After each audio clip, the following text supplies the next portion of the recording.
প্রায় ২ মাস পরে জীবনের কিছু কিছু সময় মানুষ হয়ে পড়ে সিদ্ধান্তহীন। গোটা জীবনের অযাচিত ভুল শোধরানোর উপায় হিসেবে নতুন করে জন্ম নেয় আরও অনেকগুলো ভুল। এক জীবনের প্রাপ্তি হিসেবে মানুষ যে সহজ গন্তব্য বেছে নেয়, তার বিপরীতে হাঁটা একগুঁয়ে মানুষগুলো খুব সহজেই জীবনের ভারে ক্লান্ত হয়ে পড়ে। মরীচিকার মতো অদৃশ্য ভবিষ্যৎ তাদের তাড়া করে বেড়ায় অহর্নিশ। বিগত ২০টা বসন্তে কখনো শুদ্ধ ভালোবাসার মুখ দেখেনি ঈশানী। কেউ কখনো স্বার্থ ছাড়া ভালোবাসেনি ওকে। আপনজন নামক ব্যক্তিগুলো কোনোদিন বুঝতে চায়নি রমণীর কোমল প্রাণকে, যার দরুন ভেতরের শিশুসুলভ সত্তাটা মরে গেছে বহু আগেই। বাবা মা কিংবা আপনজনের ভালোবাসা ঠিক কতটা স্বর্গীয় আর হৃদয়স্পর্শী হয় তা জানা নেই মেয়েটার। বরাবরই ভালোবাসার কাঙ্গাল ঈশানী ভালোবাসা জিনিসটাকে ধরেই নিয়েছে দুর্বোধ্য এক বস্তু হিসেবে, যা জয় করতে হয় ঠিক যোদ্ধার মতো। আর যুদ্ধের পর জিতে যাওয়া ইহজাগতিক মহাপুরস্কারের নাম হলো প্রেম। ঈশানী এমনভাবে ভালোবাসা উপভোগ করতে চেয়েছিল, যা এই জীবনে কেউ কোনোদিন ভোগ করেনি। সব কিছুই ঠিকঠাক ছিল। ঈশানীর যুদ্ধ করতে হয়নি। ভালোবাসা ওর দ্বারে হানা দিয়েছিল অম্লান বসন্তের দমকা হাওয়ার মতোই। সে এক অদ্ভুত প্রেমের উপাখ্যান, যার না আছে কোনো স্বীকারোক্তি আর না তো প্রতিশ্রুতি, যার ভক্ষক হওয়ার কথা ছিল। ভাগ্যের দোলাচলে সে হয়ে উঠল সবচেয়ে বড় রক্ষা কবচ, এরই শিউভান, ঈশানীর একমাত্র আশ্রয়। রমণীর সহজ সরল নারীমন কখনো বিবেকের বেড়াজালে আটকায়নি।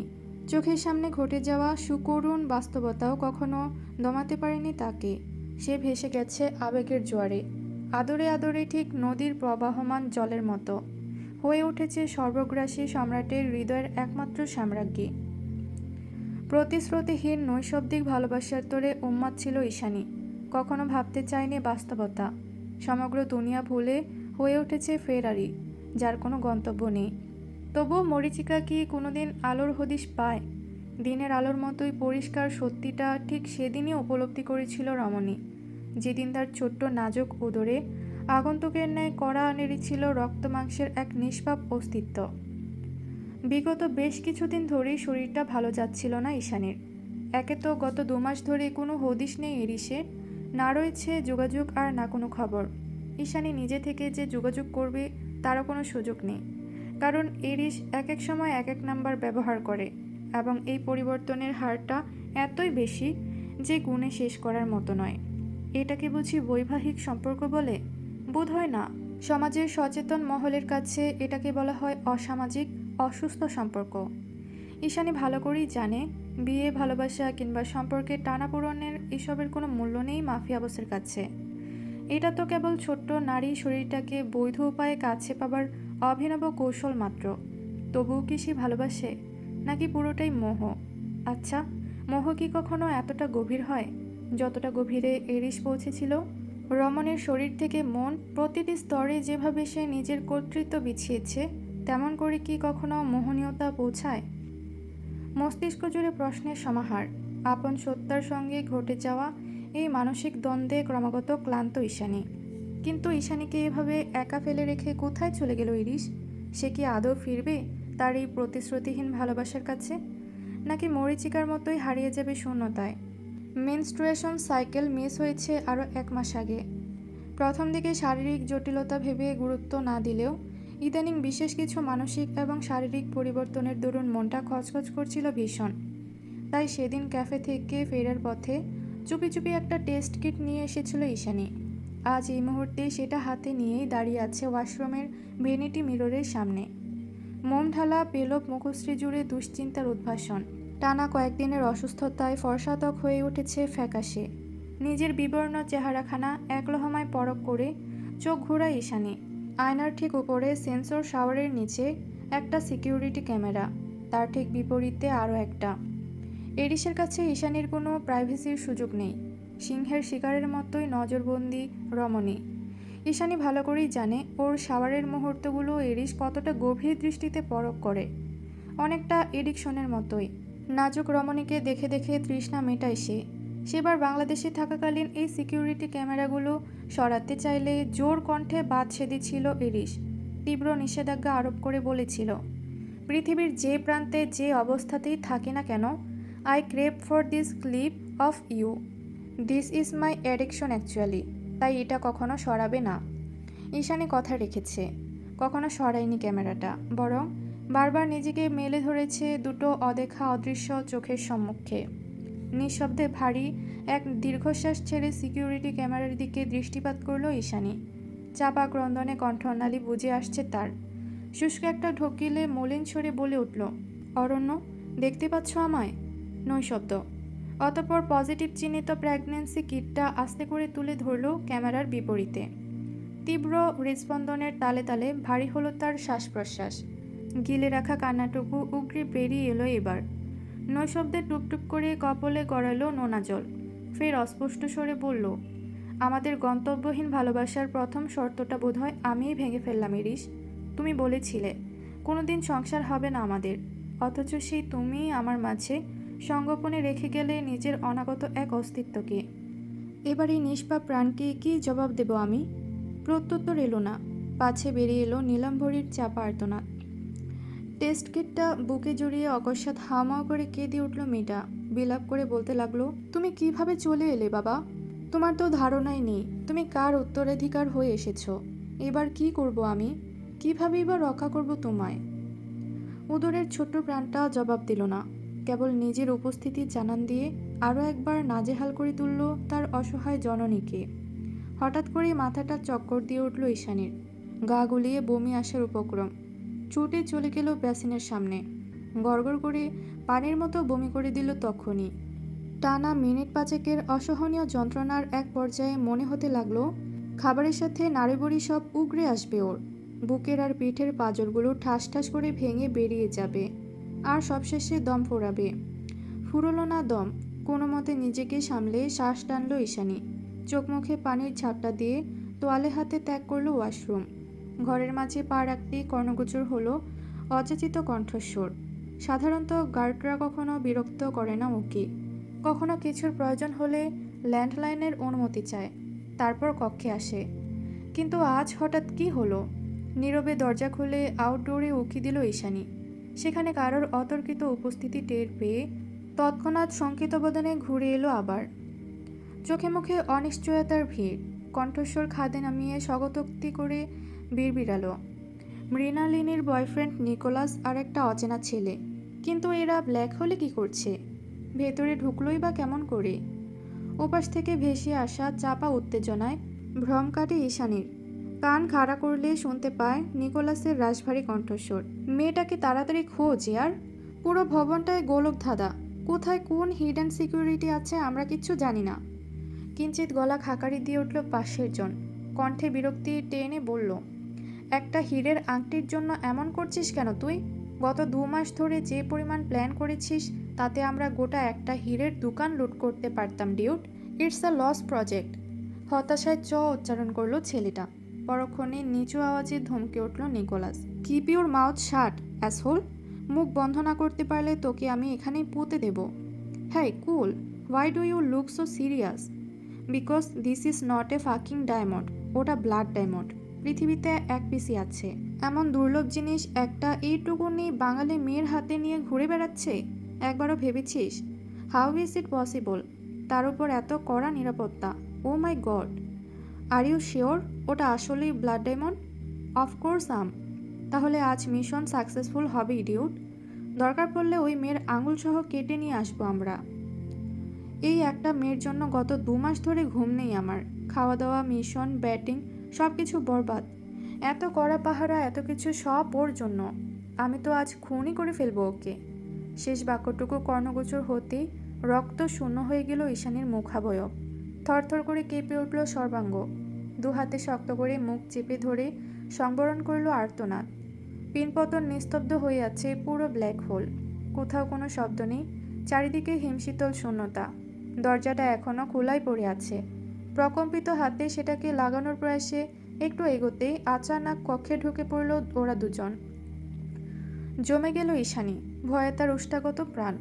নিজেকে আড়াল করার প্রয়াসে শ্বাস প্রশ্বাস বন্ধ রেখে ছট করে লুকিয়ে পড়ল ঘরের এক কোণের রকিং চেয়ারের পেছনে। এদিক সেদিক তন্ন তন্ন করে ঈশানীকে খুঁজে বেড়াচ্ছে ছেলে দুটো। দুজনার হাতে টানানো ট্রিগারের দুটো বড় সাইজের শটগান। কক্ষটা বেশ বড় হওয়ার দরুন দুজনের খোঁজাখুঁজির মাঝেই আর একটু বুদ্ধি করে দুপা এগিয়ে দরজার আড়ালে ঢুকে গেল ঈশানী। তবে পরিস্থিতির বৈরাগ্যতায় এবারও হারল সে।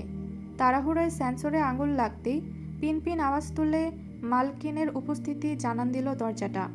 শব্দের উৎস খুঁজতে তৎক্ষণাৎ ছুটে এলো নিকোলাস। আতঙ্কে শরীর ঠান্ডা হয়ে গেল ঈশানীর। কী করবে বুঝতে না পেরে দরজার পেছনে থাকা সুইচবোর্ড চেপে আলো নিভিয়ে দিল অকস্মাৎ। ঠকঠক করে ছুটে আসা পদযুগল থমকে গেল তখন। সেই ফাঁকে ঈশানী গিয়ে ঠাঁই নিল কাভার্ডের ভেতর। কয়েক সেকেন্ডের ব্যবধান তন্মধ্যে দরজাটাকে ভেঙে গুঁড়িয়ে দিল তারা। পাশের ছেলেটা বলে উঠল, এই ঘরেই আছে, আমি নিশ্চিত। আমিও। স্বগতোক্তিতে বিড়বিড়ালো নিকোলাস। ওদের কথোপকথনের মাঝপথে নিঃশব্দে ফুঁপিয়ে উঠল ঈশানী। ভয়ে আত্মা কাঁপছে তার।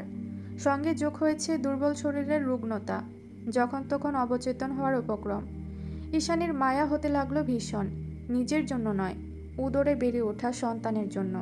তার আগমন যেন নৃশংসতার উদ্ভাসন। এ কি নির্মম ভাগ্য ঈশানীর! মাফিয়া বসটাকে কেন ভালোবাসতে হলো ওর?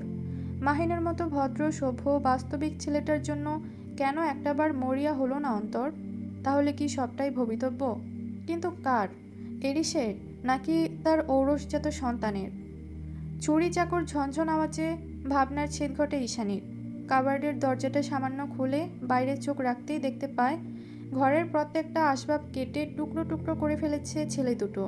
খুব শীঘ্রই হয়তো কাবার্ডের দিকে এগিয়ে আসবে তারা। বলতে বাকি, সঙ্গে সঙ্গে নিকোলাসের তীক্ষ্ণ নজর গিয়ে আটকালো কাবার্ডে। নিমেষেই তড়িৎ খেলে গেল অন্তরে। ঠান্ডা এক শীতল স্রোত নেমে এলো শির দ্বারা পেয়ে। চোখ বন্ধ করে উপরওয়ালাকে ডাকতে লাগলো ঈশানী। মনে মনে ভাবল এরিসের কথা। পৃথিবীর যে প্রান্তেই থাকুক, এতক্ষণে মাফিয়া বসের টনক নড়ে যাওয়ার কথা। তাহলে মিরাকেল ঘটছে না কেন? কোথায় সে? তার নির্ধারিত গার্ডটাই বা কোথায়? ভাবনার ফুরসত মিলল না রমণীর। তার আগেই একটা ধারালো ছুরির ফলা এসে আচানাক বিদীর্ণ করল কাবার্ডের মাঝ বরাবর। কুণ্ঠায় সিটিয়ে গেল ঈশানী। শীর্ণকায় শরীরটা জড়সড় করে বসে পড়ল এক কোণে। বসতে গিয়ে ধাতব হ্যাঙ্গারের খোঁচায় চিরচির করে ছিঁড়ে গেল তার মাথার ত্বক। প্রচণ্ড যন্ত্রণায় আর্তনাদ করতে গিয়ে দু হাতে মুখ চেপে নিজেকে সামলালো মেয়েটা। কপাল তার রক্তসিক্ত, সেথায় টপটপ করে বয়ে চলেছে রঞ্জিত ধারা। ভয়ে কাঁপছে ঈশানী। পালানোর পথ নেই আর, অতএব নিঃশব্দে একটু একটু করে প্রহর গুনছে মৃত্যুর। একটু বাদেই কাবারটা টান মেরে খুলে ফেলল নিকোলাস। সাথের ছেলেটাও এসে হাজির হলো সেখানে। মাত্রাতিরিক্ত ভয়ে চিৎকার করতে গিয়েও গলার স্বর নিভে এলো ঈশানীর। এই তো ব্লাড ডায়মন্ড, কি মারাত্মক এটা ব্রো!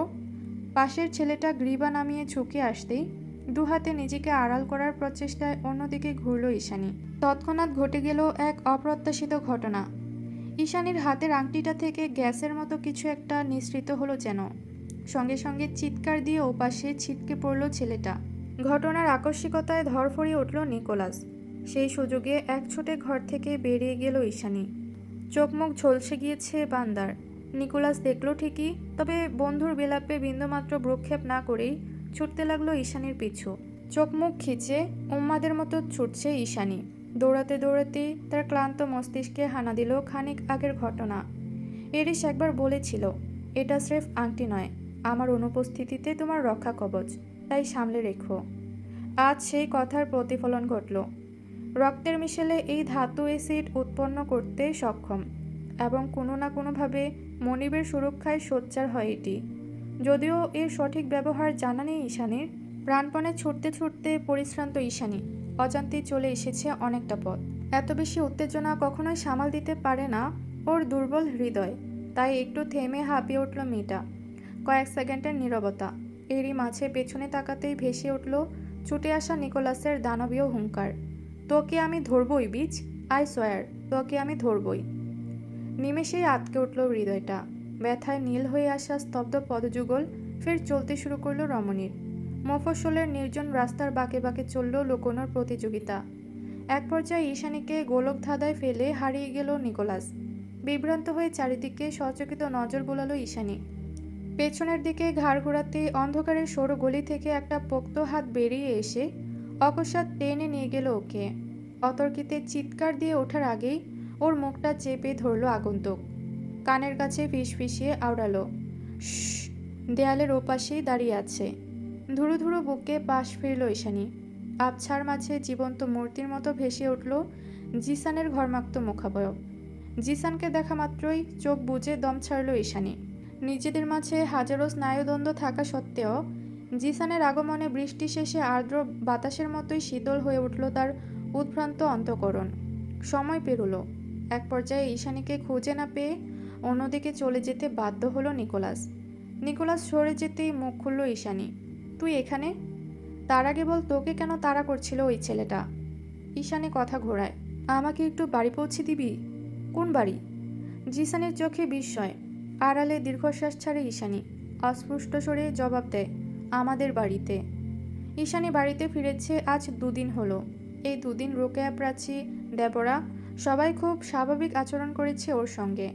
না তো পেছনের কোনো কিছু নিয়ে জ্বালাতন করেছে, আর না কোনো প্রকার নতুন উৎপীড়ন। বাড়িতে আসার পর থেকেই এরিসের সঙ্গে যোগাযোগ করার বহু প্রচেষ্টা করেছে ঈশানী, কিন্তু লাভ হয়নি। মাফিয়া বস ঠিকই বলেছিল, সে মরীচিকা, পৃথিবীর বুকে থেকেও যেন অস্তিত্বহীন। অবশেষে উপায়ন্তর না পেয়ে কল করেছিল রাশিয়া থেকে ফেরার সময় ফ্লোরার দেওয়া পেন্টহাউসের ল্যান্ডলাইন নাম্বারে। আফসোস, সেটাও বন্ধ। আধার সাম্রাজ্যের আলফার সঙ্গে যোগাযোগের আর কোনো উপায় জানা নেই ঈশানীর। তাহলে বাচ্চাটার কি হবে?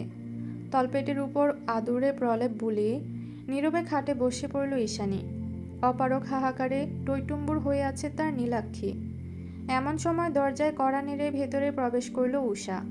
বোনের উপস্থিতিতে আবেগ সংবরণের পায়তারা চালালো ঈশানী। আড়ালে চোখ মুখে মেকি হাসিতে প্রসারিত করল অধরকোণ। হাত বাড়িয়ে ডাকলো, কাছে আয়। খানিক এগিয়ে এসে ঈশানীর পাশ ঘেঁষে দাঁড়ালো উষা। বলল, এতদিন কোথায় ছিলে আপু? জানো, ওই লোকটা তোমাকে তুলে নিয়ে যাওয়ার পর মা খুব অসুস্থ হয়ে পড়েছিল। কেন অসুস্থ হয়ে পড়েছিল? ভাবাবেগ শূন্য ঈশানী। উষা প্রত্যুত্তর করল, তোমার চিন্তায়। মা ভেবেছিল ওই লোকটা তোমাকে মেরে ফেলবে। মা বুঝি বাঁচিয়ে রাখত? আপুর প্রশ্নের উত্তর খুঁজে পেল না উষা। মিনমিন করে জবাব দিল, নিচে এসো, নানি খেতে ডাকছে। তুই যা, আসছি আমি। আজ দুপুরে এলাহি আয়োজন। পোলাও করা হয়েছে, সাথে মেজবান। এছাড়া অনেক পদের সুস্বাদু খাবার। শেষ পাতে ফিরনিও রেখেছেন রোকেয়া। খাবারের বৈচিত্র্য দেখে কিঞ্চিত কৌতূহল জাগলো ঈশানীর। বসার ঘরের এদিক ওদিক চোখ বুলিয়ে শোধালো, কোনো অতিথি এসেছে নাকি এত আয়োজন? তোর জন্য করেছি সব। টেবিলে খাবার রাখতে রাখতে গম্ভীর স্বরে জবাব দিলেন রোকেয়া। ঈশানী আর প্রত্যুত্তর করল না, চুপচাপ বসে পড়ল চেয়ার টেনে। খাবার ঘরে কোলাহল হলো না আজ। অন্য সময়ের মতো হম্বিতম্বি করলেন না রোকেয়া। যে যার মতো নীরবে খাচ্ছে।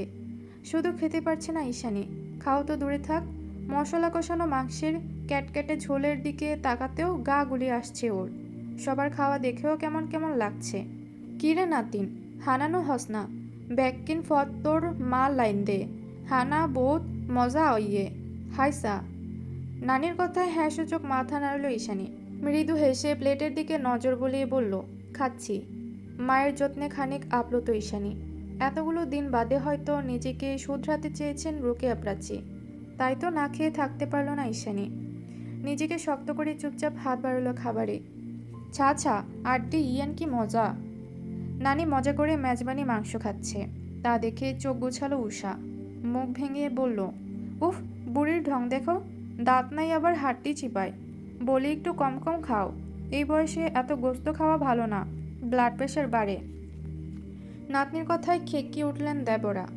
মেয়েটার সব কথাতে পাকনামি। চোখ রাঙিয়ে বললেন, ওই মাইয়া ফুয়া, তোরতে কি আয়ে, তোর ফাতের মিককে তুই সা, বেশি পাগি গেইউস।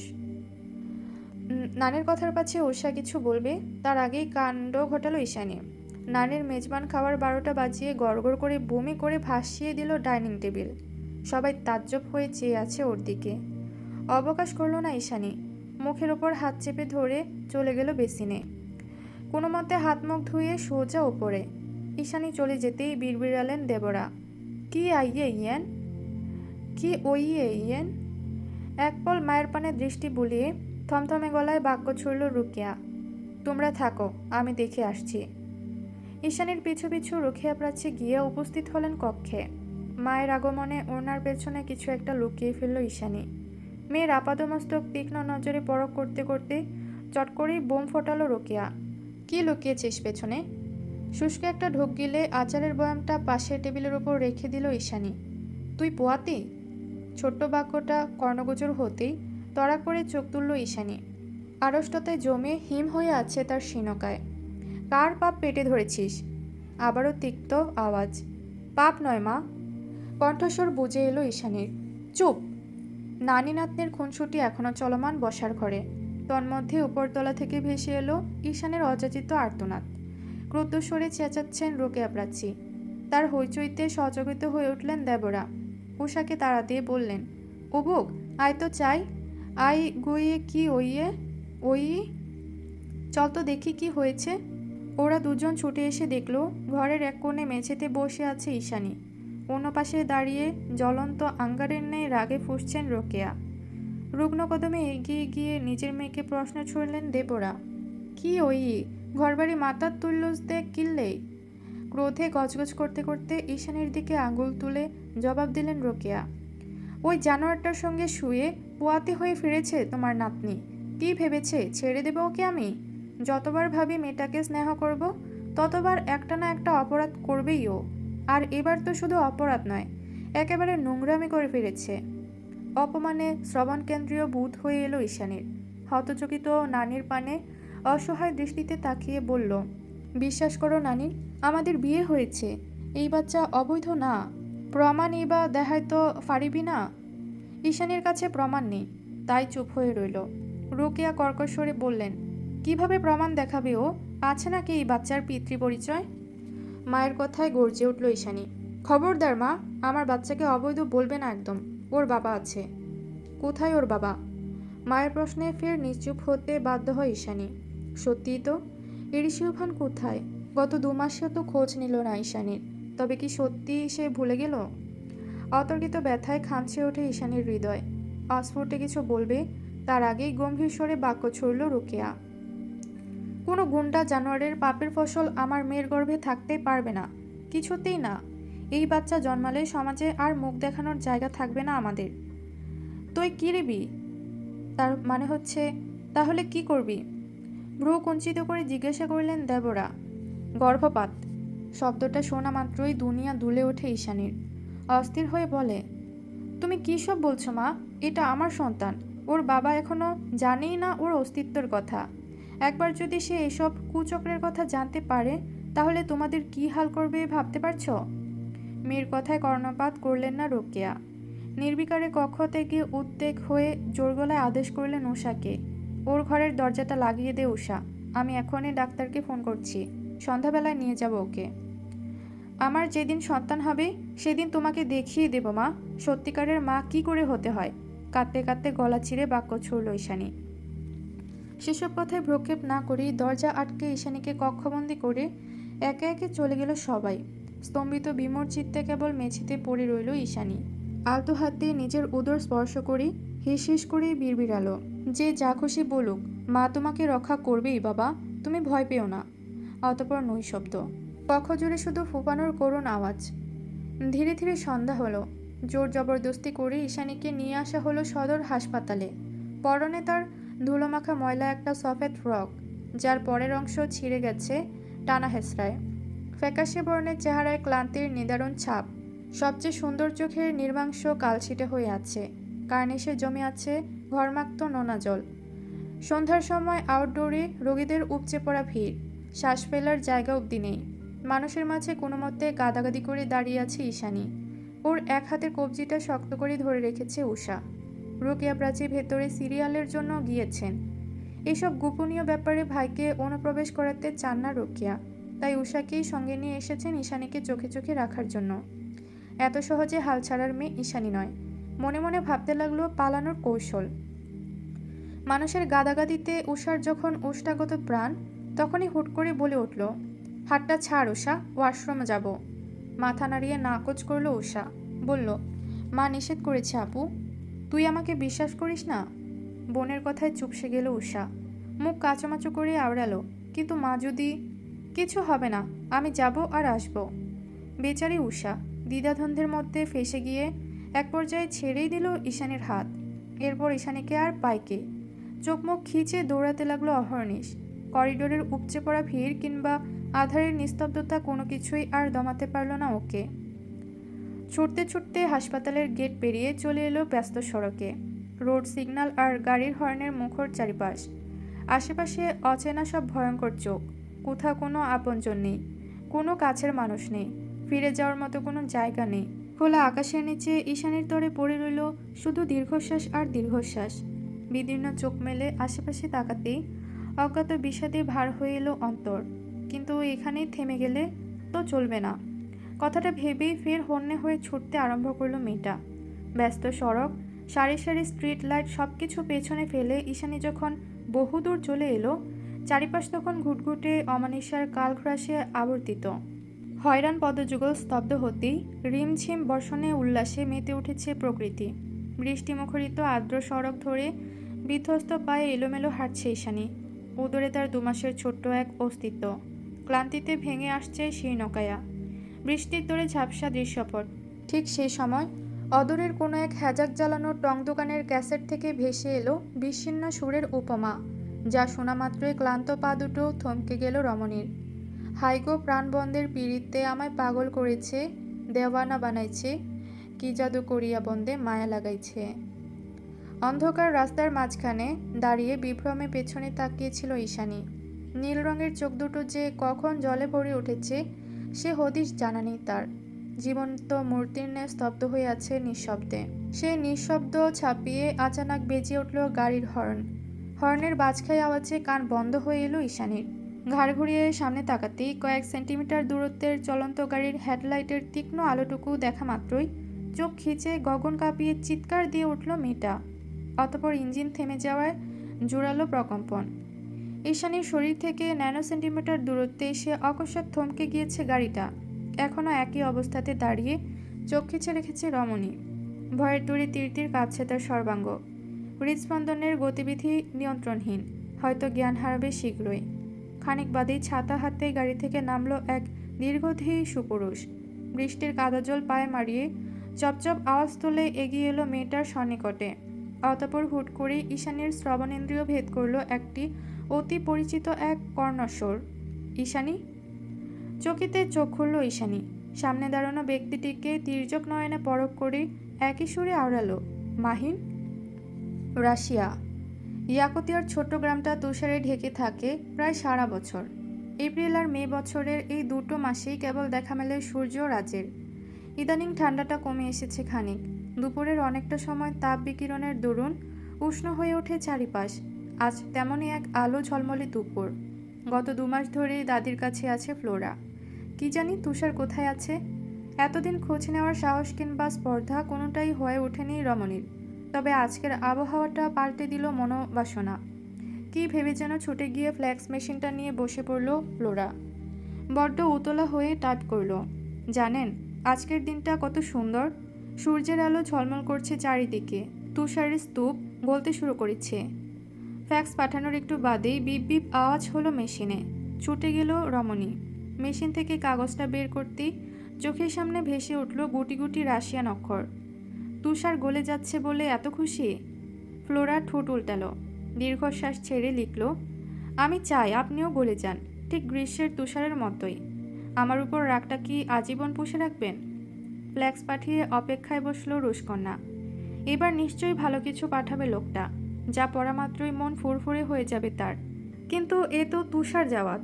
কয়েক ঘন্টার অপেক্ষা শেষে ছোট্ট করে ফ্ল্যাক্স এলো। রাগ নয়, আক্ষেপ। তুমি যেদিন সতীত্ব ফিরে পাবে সেদিন আমার আক্ষেপও মুছে যাবে। রাগে দুঃখে ফ্ল্যাক্স মেশিনটাকে ছুঁড়ে ফেলে দিল ফ্লোরা। হাউমাউ করে কান্না জুড়ে দিয়ে বলতে লাগলো, কেন আপনি এত স্বার্থপর তুষার, কেন? এটুকুই ছিল আমি শুধু চেয়েছি তোমায় গল্পের পর্ব 51। ভিডিওটি ভালো লাগলে একটি লাইক দিবেন এবং পরবর্তী পর্বগুলো দেখতে চ্যানেলটি সাবস্ক্রাইব করে রাখবেন।